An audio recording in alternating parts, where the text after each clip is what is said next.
You ask Tiger to solve.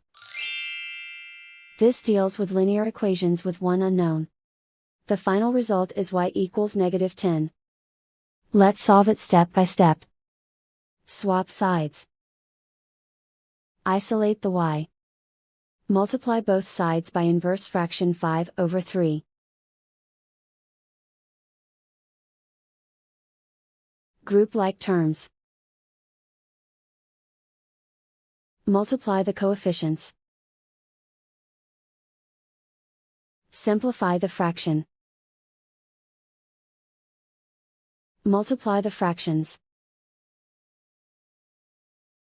Simplify the arithmetic.